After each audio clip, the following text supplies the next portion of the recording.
सावन का महीना शंकर भोलेनाथ का होता है। इस रामपुर मंदिर में पंडित जी शिवपान की कथा और साल महात्मा की कथा सुना रहे शाम में 4 बजे तो लेकर 6 बजे तक।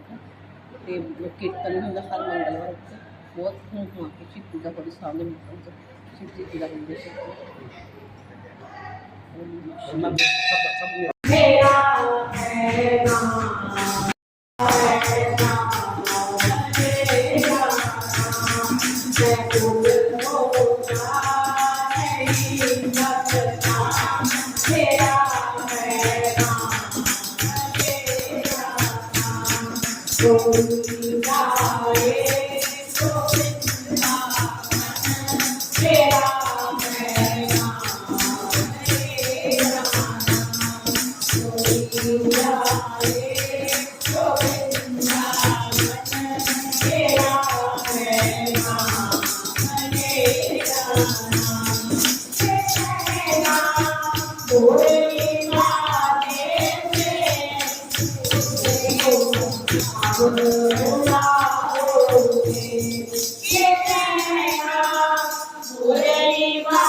सभी लोग ध्यानपूर्वक सुने।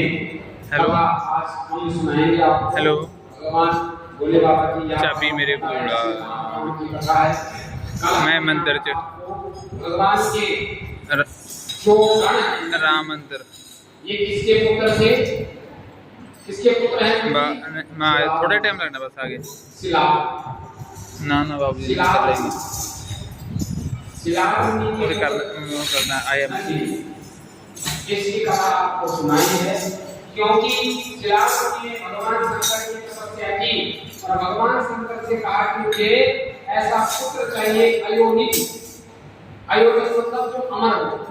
तो भगवान शंकर ने अयोनिज को मही, इसलिए मही एक रूप भगवान शंकर का ही नंदी बनी। और ये नंदी जो है भगवान बुद्ध के मुख्य गण है। भगवान शंकर का ही 12 कालों परिणत हो गया और भगवान शंकर के गण बने अयोनिज, यानी जो अमर है।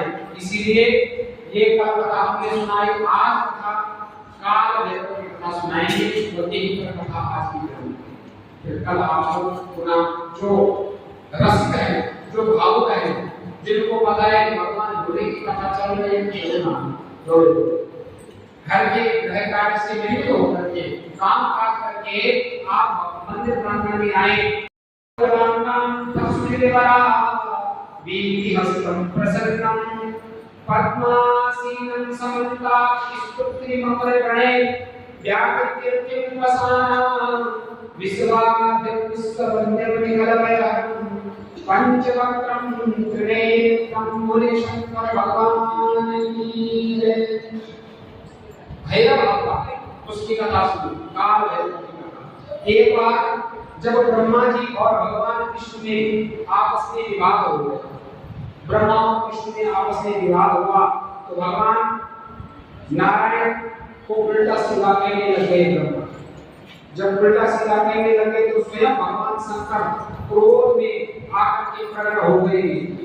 बोल शंकर भगवान की क्रोध में प्रकट हो गए तो भगवान शंकर की भ्रुकुटी से एक पुरुष निकला। वो निकला काल भैरव के रूप में।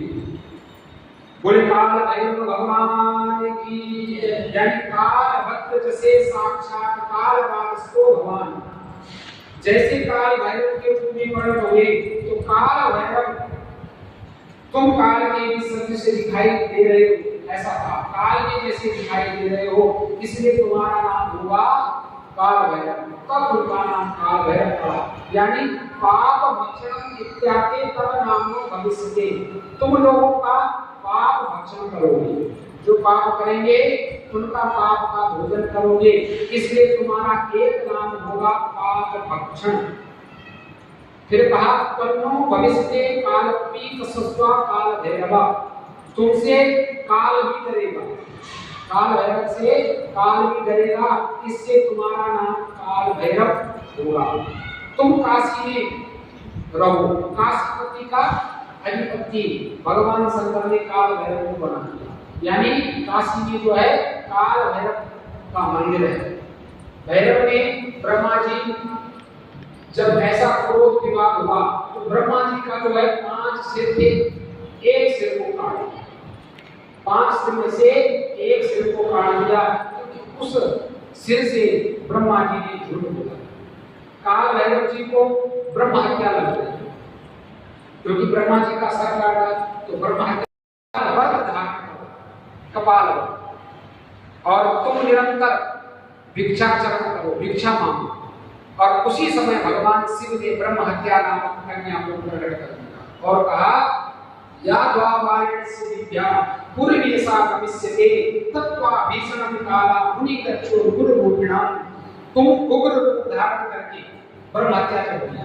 तो वो ब्रह्म हत्या कन्या के रूप में जब प्रकट हुई तो कहा कि तुम वाराणसी में जाते ही तुम्हारी मुक्ति हो जाएगी और वाराणसी को छोड़कर सर्वत्र तुम्हारा प्रवेश होगा। तुम वाराणसी में जैसे ही गई तो ब्रह्म हत्या तो मुक्ति हो गई। किसकी? ब्रह्म हत्या की, काल भैरव से। जो में उपवास करता है, व्रत करता है, वह सब पापों से मुक्त हो जाता है। वाराणसी के लिए हाँ, जो अष्टमी तिथि को काल भैरव अष्टमी होती है ना, जो कृष्ण पक्ष, इसका जो व्रत करते हैं तो वो सभी पापों से मुक्त हो जाते हैं। और भैरव उत्पत्ति का आख्यान सुनकर जीव सभी पापों से मुक्त होता है। ये भैरव उत्पत्ति का आख्यान है, काल भैरव की ये कथा है। जो इसको सुनते हैं उनकी मुक्ति हो जाती है। यानी सब मुक्ति किसकी? पाप की। जीवन में जो अनजाने किए गए पाप है उससे मुक्ति होता है। उपवास, व्रत, उपवास करके व्रत, जो इसका व्रत करता है भगवान के लिए। कृष्ण पक्ष की अष्टमी में काल भैरव अष्टमी आती है, उसका जो व्रत करते हैं उनके सारे पापों का नाश हो जाता है। बोले शंकर भगवान की जय, काल भैरव भगवान की जय। आगे यहाँ पर जो है सर्वभावता है भगवान का। जब नरसिंह भगवान ने हिरण्यकश्यप का वध किया तो नरसिंह भगवान को इतना क्रोध आया कि सारा ब्रह्मांड जलने लगा। नरसिंह आधा नर और आधा शिव से ऐसा रूप बनाया। किसके लिए? हिरण्यकश्यप के लिए।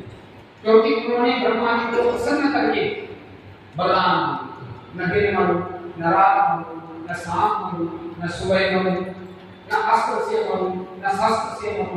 ब्रह्मा जी की बनाई हुई किसी भी सृष्टि में जो ब्रह्मा जी ने बनाया उससे मैं ना मरूं।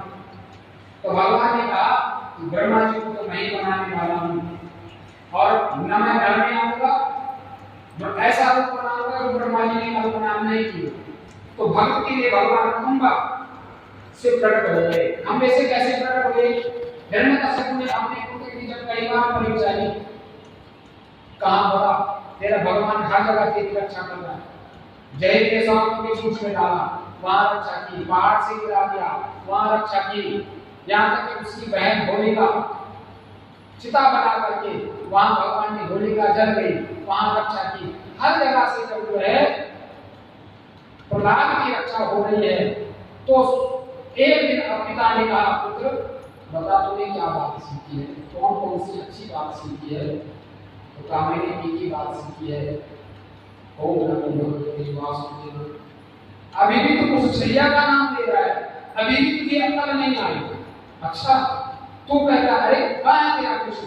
अरे पिताजी मेरा कृष्ण तो कण कण में व्याप्त है, बस देखने वाला होना चाहिए। कण कण में व्याप्त है, देख आगे का खंबा। और सीधे कहा इस खंडे में तेरा विष्णु है। तो प्रहलाद ने कहा प्रभु स्मरण की, प्रभु अब तो आ गई इज्जत। अब आप जो है मैंने तो कह दिया भाव असली भगवान कण कण में ये मेरी भाव थी, क्योंकि मैं हर जगह आपको देखता हूँ तो देख लिया। आज मेरी लाज बचाना। तो भगवान ने भक्त की पुकार सुनी और खंबे से घुर घुर शब्द की आवाज आई कि चिंता मत कर पुत्र, मैं यहाँ हूँ। और हिरण्यकश्यप ने जैसी गदा उठाई और खंबे पर जैसे वार किया तो भगवान नरसिंह प्रकट हो गए। तो नरसिंह भगवान ऐसा विराट भगवान ने बना दिया। पहले भगवान जैसे बच्चा गेंद के साथ आया, संध्या का समय आया और डेहरी पर ही रख करके अपनी जांघा पर भगवान ने एक एक जो वरदान मांगे वो गिनाए। बता अभी शाम है कि सुबह है, दिन है कि रात है, तेरे संध्या का समय है। तूने कहा था कि ब्रह्मा की बनाई हुई सृष्टि में मैंने ब्रह्मा को बनाया है, ब्रह्मा ने मुझे नहीं बनाया। तूने कहा कि नर से मरूं, न मैं नर से मरूंगा, न नारायण से मरूंगा, न मैं नर हूं न नारायण। नारायण विष्णु है, न मैं विष्णु हूं। मैं कौन हूं? नरसिंह हूं, आधा शेर हूं आधा नर हूं। ये तेरे लिए मैंने नया अवतार धारण किया है। तूने कहा अस्त्र से नहीं मरूंगा, शस्त्र से नहीं मरूंगा, ये लंबे लंबे जो नाम है ये कहीं नहीं खरीदे मैंने, ये तेरे लिए बनाए हैं। एक एक वरदान भगवान ने नाते गए। तूने कहा 12 महीने में कभी नहीं मरूंगा, तेरे लिए 13 महीना प्रकट कर दिया पुरुषोत्तम मास, जिसको हम 12 मास कहते हैं। और भगवान शंकर का वो शांत करोगा स्वयं अपने आप में शांति। तो वहीं पर भगवान शंकर ने उस क्रोध को देख करके भगवान शंकर से धारण किया और भगवान शिव ने क्रोध करके नरसिंह भगवान का क्रोध शांत हो गया। या भगवान शंकर की भी यहाँ पर जो है शिव पुराण में वर्णन आता है कि भगवान शिव ने भी नरसिंह भगवान का क्रोध शांत किया। इसके लिए सर्वभाव अवतार भगवान ने, ये भगवान का सर्वभाव अवतार हुआ। बोले शंकर भगवान की जय। आगे भगवान की महत्व भी अवतार लिया, इसकी कथा आप लोगों को सुनाएंगे, नहीं पता है। आरती के लिए सब आप खड़े हो जाएं।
ਸਾਵਣ ਦਾ ਮਹੀਨਾ ਸ਼ੰਕਰ ਭੋਲੇਨਾਥ ਦਾ ਹੁੰਦਾ ਹੈ।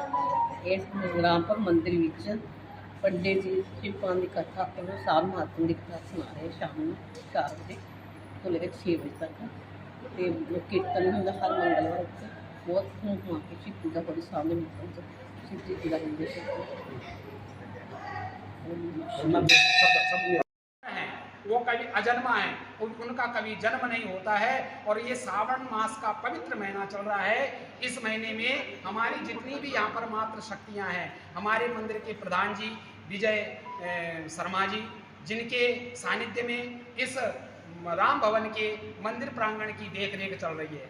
हम ऐसे उन पुरुषों को भी सत नमन करते हैं जो अपने धर्म का झंडा उठाए हुए हैं, सनातन धर्म का झंडा उठाए हुए हैं। क्योंकि सनातन धर्म आज का नहीं है, आदिकाल से चल के आ रहा है। और अपने धर्म की रक्षा के लिए, अपने भगवान के प्रचार और प्रसार के लिए, भोले बाबा की शक्ति को बढ़ाने के लिए भगवान राम हम पर कृपा करें, भगवान कृष्ण कृपा करें, भगवान विष्णु की हम पर कृपा हो, हमारे दुखों का नाश हो, इसलिए हम यहाँ पर भजन करते हैं, कीर्तन करते हैं और भगवान शंकर का सुंदर श्रृंगार हमने यहाँ पर किया हुआ है। ये मात्र शक्ति अपना अमूल्य समय निकाल करके यहाँ पर भगवान का सत्संग करते हैं, कीर्तन करते हैं। इसीलिए हम यहाँ मंदिर प्रांगण में, क्योंकि मनेना इति मंदिरा, घर में इस मन को शांति नहीं मिलती है, जहाँ मन को शांति मिले वो मंदिर है। इसीलिए मन की शांति के लिए कुछ क्षण के लिए अपने घर के त्याग, काम काज का त्याग करके हम भगवान की शरण में आते हैं, तब यहाँ पर कीर्तन करते हैं, भजन करते हैं और मन को बड़ी शांति मिलती है। बोलो शंकर भगवान की जय।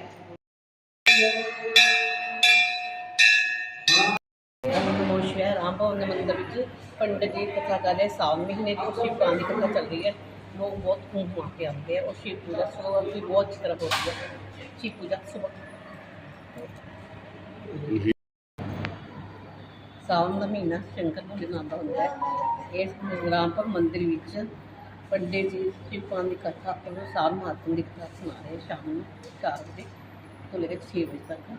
तो कीर्तन होंगे हर मंगलवार को, बहुत घूम घुमा के शिव पूजा बड़ी सामने मिलता है, शिव जी पूजा करते